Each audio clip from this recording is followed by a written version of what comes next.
जय माता दी दोस्तों। आज हम आपको माता के दूसरे स्वरूप की कथा सुनाने जा रहे हैं। आज की हमारी कथा है माता ब्रह्मचारिणी, जो कि नवरात्र के दूसरे दिन श्रवण और आरती पूजन किया जाता है। माता ब्रह्मचारिणी, ब्रह्म का अर्थ है तपस्या और चारिणी का मतलब आचरण। तो ब्रह्म आचरण करने वाले, तपस्या का आचरण करने वाली ऐसी माता का स्वरूप बहुत ही विशेष माना जाता है। प्राचीन समय में जब राजा दक्ष की पुत्री सती यानी कि शिव की पत्नी जो वहां जाकर के भस्म हो गई थी कुंड में, तो उसके बाद जब उनका पुनर्जन्म हुआ दूसरा राजा हिमालय के यहाँ पे पुत्री स्वरूप में, तो उसके बाद उन्होंने जो है जब बड़ी होने लगी तो उनको एक बार नारद जी आए, नारद मुनि, उन्होंने उनसे कहा कि आप अगर तप वरण करें तो आपको पुराने जो आपके पिछले जन्म में जो आपके पति थे शिव जी, उनको आप वरण कर सकती हैं। इस तरह से उनके मन में ये बात बैठ गई। जब उनके मन में ये बात बैठ गई तो उन्होंने तपस्या करने की सोची और वो वहां से चल करके हिमालय पे, जहाँ पे गंगा जी का उद्गम स्थल है, गंगा के किनारे उन्होंने शिव की आराधना पूजा करनी शुरू कर दी। और वहां पर वो पूजा करते करते कई वर्ष बीत गए। वो इतना घोर तप करने लगी, केवल फल और कंदमूल खाकर ही वो अपना जीवन व्यतीत करने लगी और पूजा आराधना करती रही।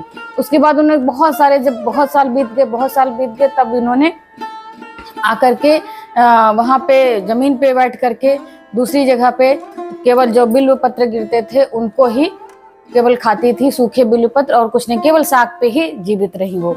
और अपना आचरण, ब्रह्म आचरण जो था वो नहीं छोड़ा। तब वो करती रही लगातार इतने वर्षों तक। तप करने के बाद में जब ब्रह्मा जी उनको सामने प्रकट हुए, बोले पुत्री तुम क्या चाहती हो, और इतनी विशाल उनकी वो प्रतिज्ञा देखते हुए सारे देवगण जो है उनके आसपास आने लगे, कहने कि हे देवी तुम इतना आचरण कठिन कर रही हो, इतना तो आज तक संसार में कोई भी नहीं कर पाया।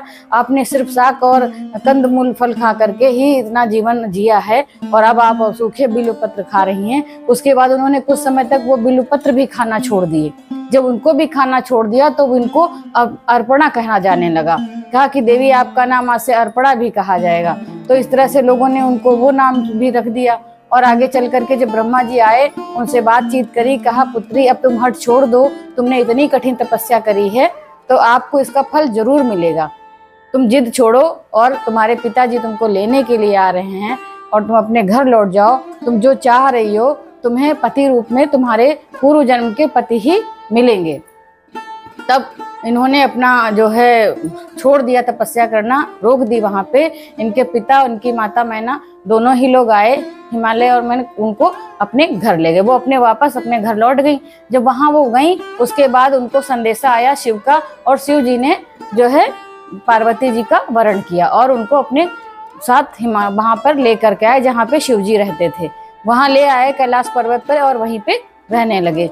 इसी दिन को मान करके लोग इनका व्रत उपवास रखते हैं। जो लोग इनका व्रत संयम से करते हैं, सुबह उठकर नहा धोकर नित्य क्रम से निवृत्त होकर के स्वच्छ पहन करके साफ सुथरा बैठ करके इनका पूजा अर्चन करते हैं। इनके एक हाथ में कमंडल और एक हाथ में माला रहती है। इसका प्रतीक माना जाता है कि ये ब्रह्माचरण करने वाली ब्रह्मचारिणी देवी हैं। तो इनका जब हम पूजन करते हैं तो इससे हमें धैर्य और ब्रह्म का आचरण करने का साहस मिलता है और हम अपना जीवन संयम से जी सकते हैं और चरित्रवान बन सकते हैं।